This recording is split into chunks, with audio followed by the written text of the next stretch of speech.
This is a video of what it looks like underwater in the Oakland Alameda estuary.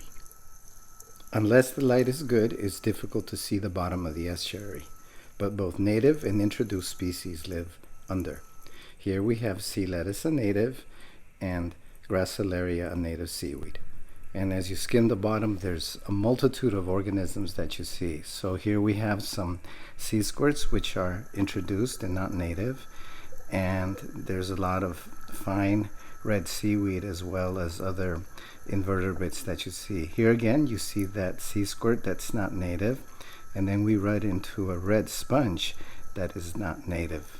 More of the sea squirts that are not native in the genus Iona and the bay mussel. So the bottom really does have a lot of things. There we just passed over some sea lettuce and more of the sea squirts. And that orange sponge is really prolific at the bottom of the bay, as well as the sea lettuce. So here you're going to see again more of that red sponge, and the bolt that you see is part of the rig to keep it way down. So there's the red sponge. It's carpeted in some parts of the estuary with a lot of that red sponge, as well as both the sea lettuce and the gracilaria species red seaweed that's on the bottom. But it's difficult to see unless the light really penetrates and the water is not particularly cloudy. And again, here you have more views of both sea lettuce and the gracilaria that are very prolific at the bottom at about 20 feet.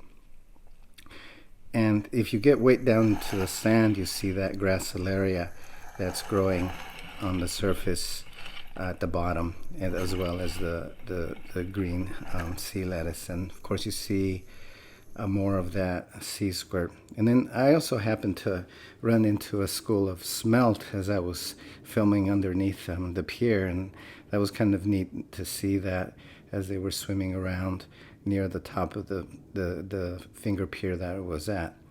So you might wonder, how do I do this? So I use an Insta360 X5 in the dive case in this rig that's stainless steel and tied. And what I do is I drop it off of the side of the finger piers anywhere in the estuary, and I go down 20-30 feet to film.